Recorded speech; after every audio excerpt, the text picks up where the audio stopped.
Whew. Let me take a drink. Ooh, child.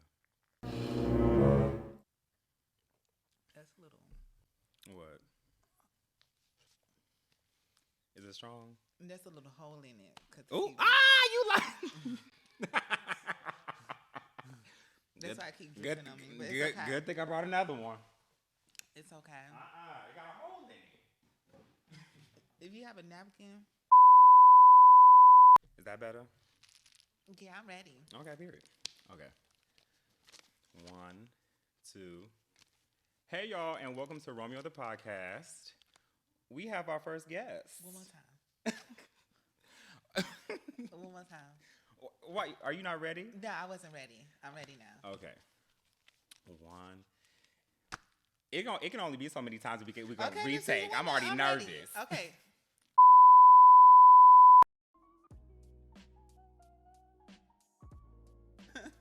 So, by the way, she's my first guest. So, my first episode that I did, I was alone. So, now I have someone to be up here with and key with. Yes. So, period. So, how was your day? What you did? I had a good day. I chilled. I did a little cleaning. I went over my lesson. Okay. That's about it. Okay. And I got something to What breakfast. was the lesson? My lesson is on trend analysis. Okay. So we're talking about trends in the industry, trend analysis, trend reporting. I'm actually having my students do a assignment called "Are You Faster Than Fashion Nova?"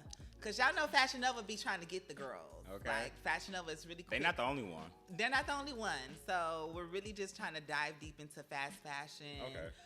The thought behind the collections and the clothing that is put on fast fashion. For those who don't know, Taj is a professor at Howard. So how has that been for you? Because that's what made you move from LA to DC. Yes. So it's been great. I love it. I love my students. It's been a journey. You know, Howard. It's a journey. Howard is definitely a journey. So it's been a journey, a great one. My students, mostly, I feel like I'm making a difference. Okay, that's good. You know, I've had students come up to me after class, after my lessons, and tell me, you know, they like my teaching style.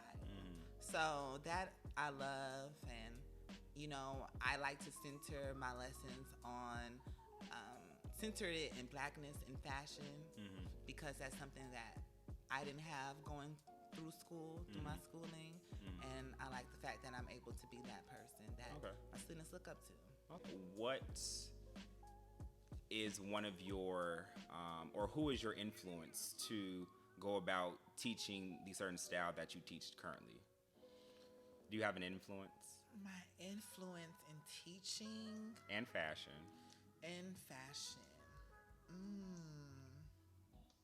You know, I like to keep my palette clean. Okay, I like that answer. So I'm not one to do a lot of research on who've come before me as far as the field that I'm in. Okay. Because I like to bring something new and bring myself. Okay. Because usually I feel like when you start diving deep into other people in the field that you're in, you start to kind of conform to what they've done instead of bringing your own identity and who you are into it. So what I do study is those who come before me in other fields, like music, art, dance, you know, anything that is beauty, anything that is aesthetic driven, architecture, all those things I've dived into. Okay. So I'm heavily influenced by Black women. Okay. Heavily influenced by Black women. The beauty of a Black woman, you know, the words of Black women, the fashion. Okay. My mother. Okay. My mother actually, I think, when it comes to influence in general in my life, she's the number one influence for me. Which makes sense. She's the divine feminine. And I'm just grateful to be a product of who she is. So she's my biggest influence. even my teaching style, I think about the way that she talks, and the way that she delivers a message, because she is a minister. So with that being said, I love the way that she kind of, growing up, I've seen her when she get ready to preach, the research that she's done to preach. I kind of mimic that in a way when I'm doing my own teaching. Now, going back to, so prior to Howard, Taj was at California State University, Cal Los State Angeles. LA. So I was also at Cal State Los Angeles, and that's how we were able to meet. So I attended California State University, Los Angeles for undergrad, and you were in your grad program. So when I met you there, I feel like that was a blessing, because what are the odds that we are now sitting in here in DC together? Both at Howard. So, what was your experience at Cal State Los Angeles? Okay, so Cal State LA. Because that's a big difference. Y'all know I'm from Texas. Boots. Texas. So when I went to Cal State LA, let me tell you a little bit about Cal State. So I applied to the fashion program. One, because of the date switch on the website versus the date that I submitted my application, I did not get into grad program. This is all Cal State Los Angeles? Yes. Okay. So I ended up talking to them and telling them, wait, hold up. What you said on the website isn't what you had, on the switch wasn't on the website. It was never updated. Okay. The deadline. Okay. So because of that, I had to talk to them, and they end up getting me into the program. Okay. Because primarily on my portfolio alone. Okay. So when I got into the program, I've never been to Los Angeles, not once ever. I bought a plane ticket. I told my mama I'm going to grad school, got my plane ticket. Okay. Packed one suitcase, and I moved to LA. Not one suitcase. Yeah. You so dramatic. One suitcase. And I came to LA, and my experience at Cal State LA was different. You know what that gave? What? That gave Beyonce School and Life tees. Yeah. just adulthood, making it one way, buying one ticket, and figuring it out, and School and Life. That's what it gave. Takes, and that's what it gives. Like, that's really what it takes, honestly. To take up, just like this podcast, it's always about taking a leap of faith. And definitely Cal State LA was one of my leaps of faith. Okay.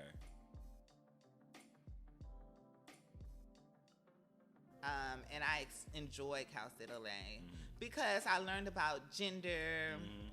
I learned about... Especially working in the cross-cultural center. Yeah, I was a program coordinator at cross-cultural centers, Gender and Sexuality Resource Center. So there I was able to learn about just sexuality, identity, women's rights. Like, I was able to really advance. I feel like Cal State LA really taught me about life more than any, Really? Yeah, it taught me about life. Okay. Yeah, because it was such a culture shock. It is. Because from Texas, you just have, this is a man, this is a woman, this is what it is. Texas is very close-minded. So being in Cal State, going to Los Angeles and living in Los Angeles and going to Cal State LA, I was able to see people from all walks of life. It's a lot more fluid. It's more fluid. So I learned so much. Yes. I learned so much. Okay.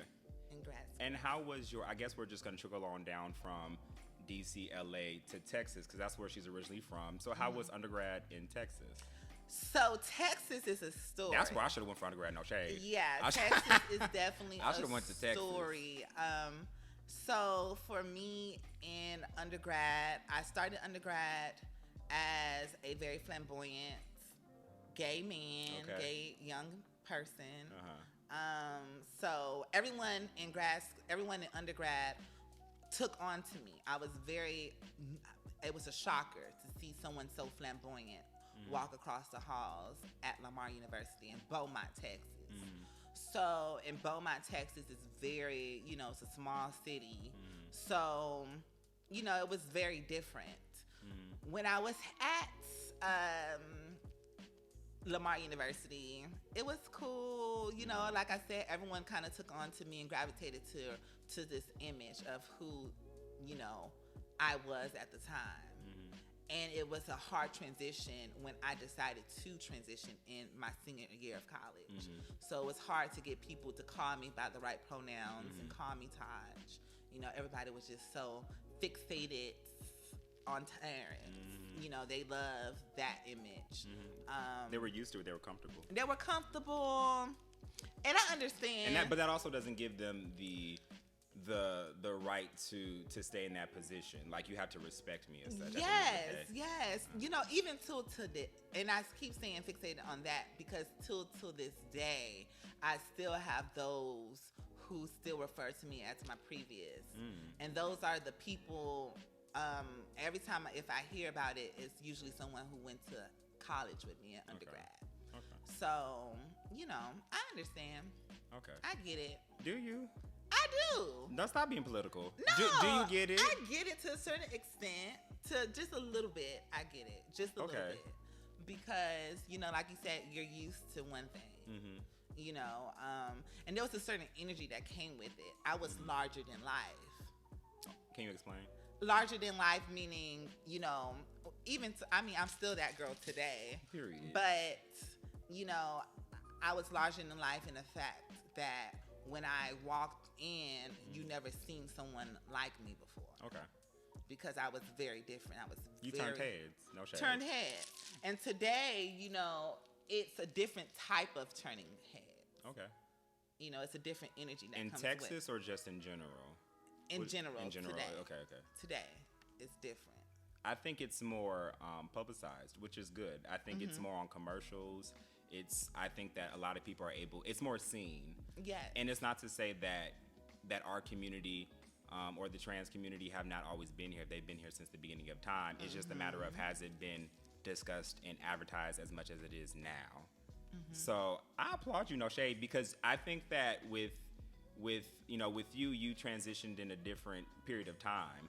We didn't have Jay Rodriguez, yes, Angelica Ross, Laverne Cox, or just even having that platform of having trans women of color or just Pose. LGBTQ having that Pose platform to be commercialized and advertised. Like, that's a big deal. Yeah. Pose or Legendary on HBO Max that's not being aired no more for whatever reason. Same thing with Pose. Well, Pose did a good 3 seasons. Was it 3 seasons or 4? It could have did one more season. It could have did one more. One more season it could have done. But I'm a little iffy on, well, I don't want to change the topic, but I'm a little iffy on Pose because the first season, you can't top that. I cried and all. Oh, the first season The first season gave us no tea. The first season. But when we trickled down to the second and third season, I was just like, when Candy died, I was like, that's what kind of turned me off. You didn't tell everybody about the... If you haven't seen Pose, then you late, no shade. You should have already saw that Candy died. Oh, well, I hate the word died, but passed away. Like, when she passed away, I was just like, this ain't giving no shade. And then when Poppy and whatchamacallit got together, I was like, I didn't like that tea, no shade. I didn't like that either. I was like, It wasn't realistic. It wasn't realistic, and I think that's what it was. I think that the first season was also written by what's his name, who does American Horror Story. Yes, it was written by Ryan Murphy. So you could tell that it was a switch in the writer alone by the second and third season, because the first season was superb. Like, you could not top that. But back to you. Sorry. But just us having platforms such as Pose and Legendary, I think that it's important and it's imperative because we're out there and we're seen, and there's many different sides of us. There's many platforms out there that are representing the LGBTQ plus community quite well, and I brought all that up to say that you transitioned in a time that it wasn't as seen. So like, no shade, you crawled so many could fly, no tea. So I think that's important to keep in mind. Ooh, you putting my age like I'm old. I mean, bitch, we up there. Like, bitch, we not 19. I think they know that. Like, we're not 19. Like, I would say when I came out, it was a different era too. Like, it was a people was looking at me.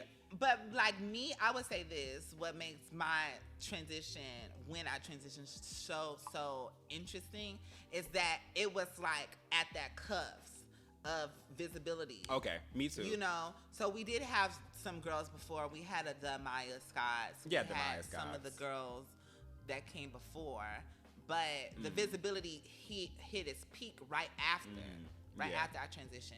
Okay. So, you know, and now I feel like we're in a stage when it comes to Black trans women where it's kind of like we have the T.S. Madison. You know, we have whatchamacallit's daughter, the basketball player. Zaya. Yes. So we have those figures who's out there doing great things in the community. Boost, no shade. And who are visibly, you know, open about their transition. We have those, and I enjoy watching T.S. Madison. I enjoy, you know, hearing about. I don't do too much. I don't get too much information on Zaya because she's still a child. But and I think she's did also recently. She's a little bit more reserved. Yeah, she's reserved too. I recently seen the NAACP awards. Her father made a speech. He got a award, and he, you know, dedicated his speech to Black trans women. Okay. And it was really, really beautiful, his words that he had to say. Okay. But yeah, like I said, it's at the cusp. Okay. You know, now I still feel like there's room for more trans women. Like myself. Period. This is my sister. Come say hi. Hi. Period. She's assisting. My one and only sister, my one and only sibling. Thank you. Did you want a little refill? Yes. Intermission.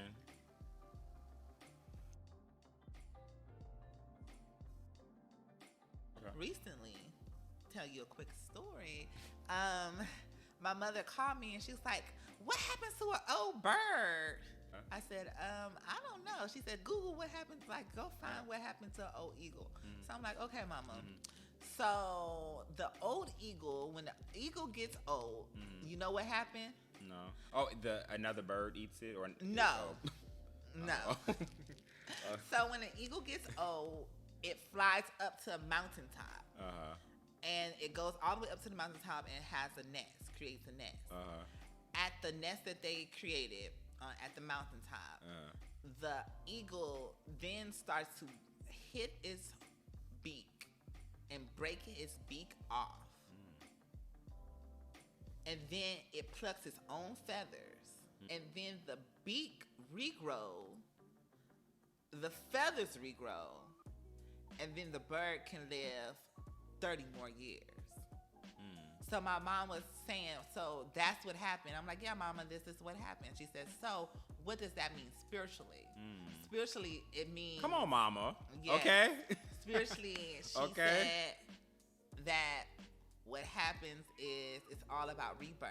When you become older, sometimes you have to, you know, go through pain.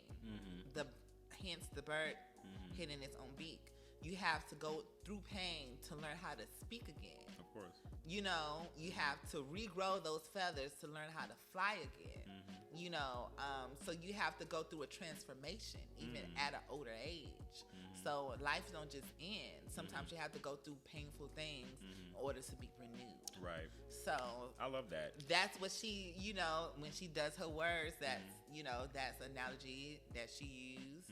And I think that's incredible. That's kind of how I approach teaching. And it's also evolving. It's consistent evolving. And I know that I was speaking to someone about it, I forgot. But if you're done evolving, then I feel bad for you. There's consistent evolvement throughout all of our lives. There should be a period of evolvement throughout our whole entire life. And there's always room for us to grow. And I think that was a great analogy as to like us as humans and how we might die and be reborn. It's essentially a significance of being reborn. Is that how you feel with your transition? You transitioning? My transition is it's so funny because I met a friend who shares the same name as Taj. No, he shared the same initials and the same name as my previous name before my transition. And he says, and it makes so much sense to me, that it is a transformation. You are, as a child, because we all have an inner child, right? So as a child, you are a butterfly and you are the caterpillar at the same time. So the transition feels like the same way. I'm not just a butterfly now. I've always been the butterfly, you know? So that's a whole nother thing about a transition or transformation. So I feel like the transformation is forever evolving for me as an individual outside of being trans, just me as a person. Yeah.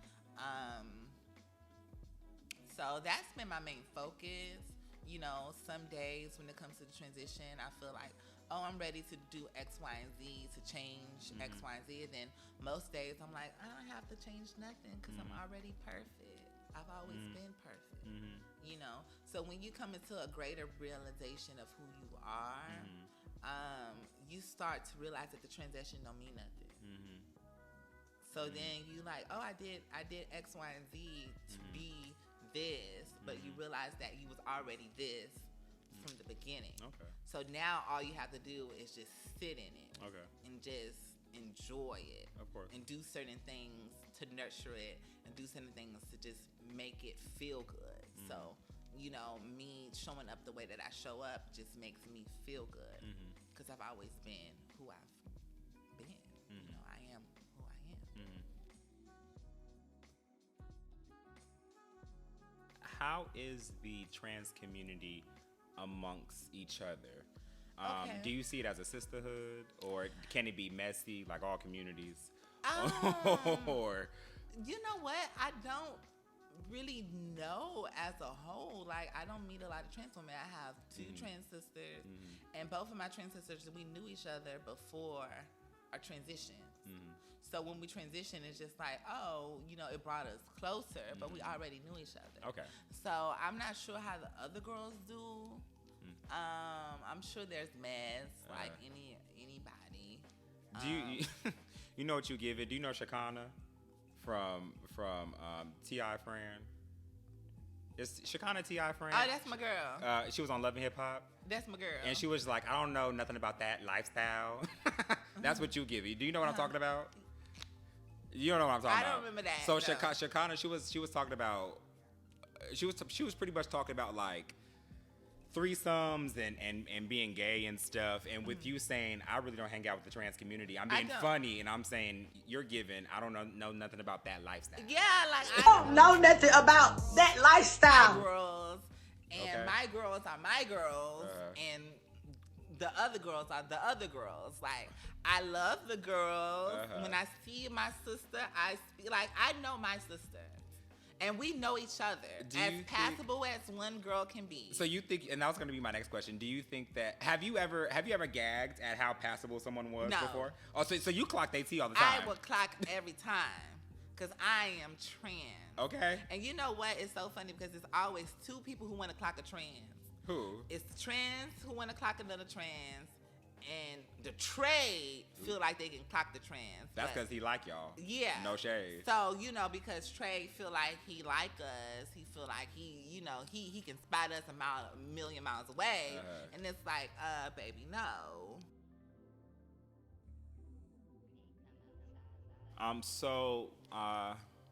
Texas. Okay. So what do you miss most about Texas? The food. I miss the food. Not the niggas? I feel like Texas got niggas though, shade. Texas men are very interesting. A good interesting or bad interesting? In a good way. They're more assertive. Okay. Is hospitality really a thing in the South? Yes. Okay. They're they're gentlemen. Okay. You know, when they pursue women, they're very gentleman-like. Okay. So yeah, the men in Texas are very interesting. Okay. I love me a Southern gentleman. So out of Texas, Los Angeles, and DC, which is the Los Angeles is out. Okay. Can I ask why? Los Angeles is out because the man in the Los Angeles. Wait, first of all, is that even the question you're about to ask me? What? Is the man in these 3 cities? Which one would you prefer? Which one I would prefer? But I want to get into your tea about LA men real quick. Okay. So LA men, they're a little too. We probably thinking the same thing. I don't want to get canceled. They're a little too into self. High maintenance. You can say high maintenance. Metrosexual. No, I'm not mad at a metrosexual man, but when they're more into them, they're very into themselves, very selfish. Okay. Very. Question, because the men that you are the men that you have experienced in Los Angeles, are they from California? That's the question. Because side note, a lot of these girls are moving to California because you have this idea of what California is, and baby, it's not giving that. California is not all of Calabasas, baby. And you know what? I will say that. And I'm born and raised in California. I know. So I will say that it's not the man from California, it's the transplant.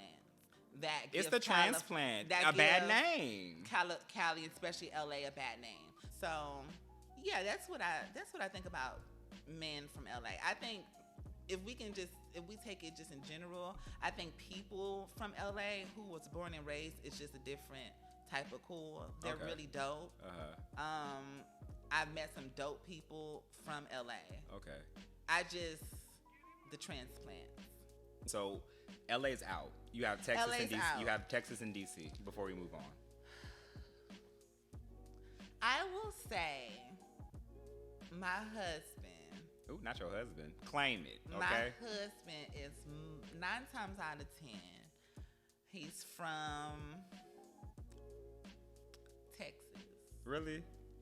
I feel the same way. If I want my dude to be from like Florida, Mississippi, Louisiana, Texas. No shade, I kind of want him to be from Louisiana, no shade. That's a black king right there. I want my nigga to be from Louisiana. Because you like them hood. It's not hood. I think that is cute. I think a country nigga is cute. Okay, country. Okay. I like a country nigga. I necessarily don't want anyone from California. I'm from there. I want someone who can teach me something different. Like I want to go if we're exchanging let's say family visits for Christmas, and let's say we go to California one year, I want to be able to go to your family's home and it's not in California.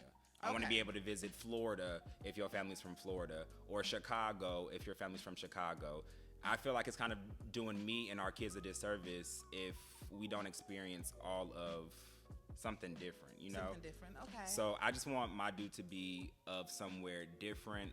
I want my kids to be able to experience, okay, well, you know, I got family in California and in Arkansas. Like, I want to be able to switch and interchangeably go to different family homes for Christmas, Thanksgiving, etc. I like that. I like that idea. Okay. You know what? To be politically correct. Oh Lord. You can meet someone great anywhere. I've noticed. Like with me living in every city, like major cities, I've noticed that you'll meet the same people wherever you go. This is true. Yeah, I met some of the same people. And I think that the people that you meet everyone for a reason. So you just never know who you may meet and how you may meet them. Yeah. So, I'm still open.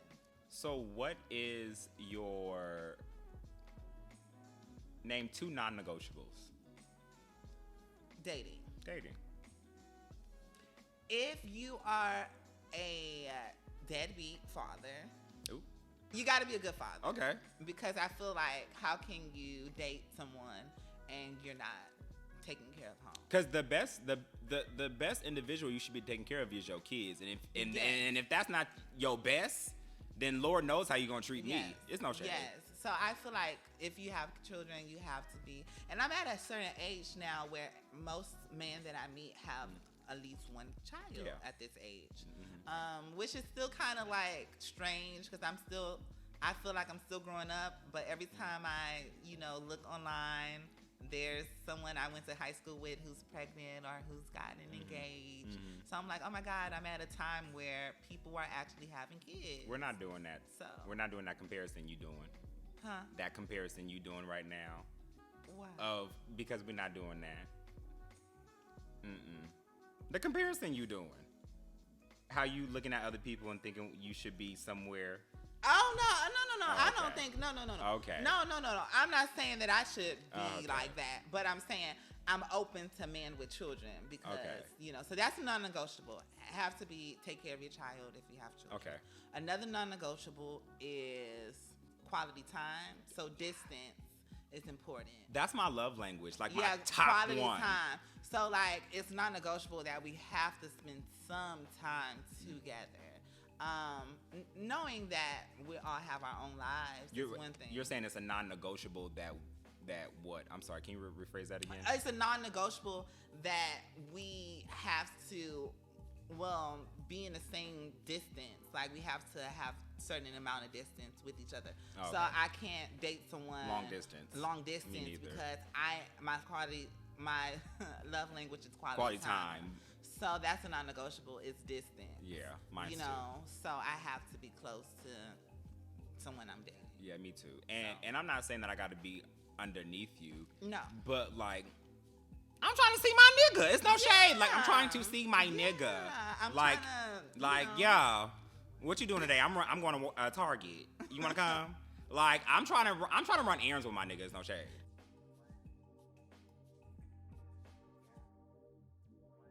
Are you opposed to a butch queen? I'm not. Really? I want a butch queen. Yeah, I'm one of those type of girls. You want a butch queen? I want a butch queen. Why you like butch queens? I like butch queens because they're cute. Have you seen the butch queens? Oh my goodness. I be talking to my friend. We be like, girl, the butch queens be getting us. Not you want a butch. Even I don't want a butch queen. Oh, I want me a butch queen. Because butch queens are so handsome. They're touched with their both masculine and femininity. They don't give a fuck about what nobody say. I like me a butch queen. Okay. So hey, what? Butch queens. Okay. Because I know the butch queen's gonna be on here. Hey, butch queens, it's me. Yeah, girl. Okay. Girl, So what's your definition? Do you think I'm a butch queen? Yeah. What's your definition of a well, butch queen? Well, you're not a butch queen. You a butch queen. Do you think I'm more butch than queen or more queen you're than more butch? Queen than Ooh! butch. Okay. I'm gonna need a little more butch than queen. Okay. Okay. I'm in between butch queen and femme queen? No, you ain't in between femme queen. You just a queen. Not you reading me? Oh my God. Okay. I think that I have the perfect balance of femininity and masculinity. Of course I'm a man. Obviously you see a man. But I'm so tuned into my femininity sometimes that I'm not broadcasting he, him, his 24/7. I'm not. Sometimes I feel like being the girl feel cute. It's no shade. Sometimes being the girl feel cute. But then sometimes I like to put on a tank top, show my tattoos, and look like a nigga. Yeah. It's no tea. I like to balance the two. So. Okay. So let's play a game. Okay. It's called This or That. Okay. So I'm going to name two things, and you just say which one you prefer. Okay. Chris Brown or Drake? Drake. Churches or Popeyes? Popeyes. Rihanna or Nicki Minaj? Rihanna. Okay. Butch Queen or Trade? Trade. Atlanta or NYC? NYC. Can I ask why? I'm fascinated by New York. I love New York. For the girls who don't know, I love New York, and I've been telling people that I was gonna move to New York for the past 10 years now, and I'm still here in DC. Yeah, I'm gonna move to New York. I can't afford New York. New York's expensive. New York is next. I can barely afford DC. New York is next. Guacamole or salsa? Guacamole. Would you rather be on a plane with snakes or on a plane with a bomb? You're gonna die either way. Bomb. Get it out the way. Get out the way. Netflix or Hulu? Netflix. Would you rather have someone plan a dinner or plan an activity as a date? Activity. Isn't that cute? What's your activity idea? Picnic. That's basic. Picnic. That's basic. My number one. You know what I want? I want an amusement park. Okay, that's cute. That's cute. I'm trying to get on roller coasters. Depending on my hair. Okay. Okay. What if you got braids in? Oh, yes. Braids. Yeah, I can do braids. Okay. I can do roller coaster. What about a ponytail? Ponytail, yes. A bust down middle part. No leave out wig. It's a wig. Sewn in? No. No. So that bitch can be over there. No. Okay. So, would you rather have a man who is doing what he's passionate about, but he's not Passionate. But I'm not done. Would you rather? I'm sorry, I'm tired. Would you rather have a man who is passionate about what he does but not making no money, or would you rather have someone who's making money but not passionate about what he's doing? Passionate about what he does. And not making no money. Period. Okay. Gotta be passionate. Would you rather? Well, I had asked this. Well, no, I didn't. Would you rather have all flats or all drums? Both. Okay. Would you rather pause time or rewind time? Rewind. Me too, I think. There's a lot of moments I wouldn't mind reliving. Yeah, rewind. Would you rather do laundry or dishes? Laundry. Whitney Houston or Beyonce? Whitney Houston. I deliberately wrote this question because I was like, I know you stand both. Yes. Whitney Houston. Okay. Whitney Without Houston. a doubt. Can I ask why? Whitney is that girl. Whitney Houston is that girl. Okay. She's the chosen one. Period. She's one of those. Okay. Yeah. Period. If you listen to her music is very I mean, it's Whitney spiritual. Houston. It's beautiful.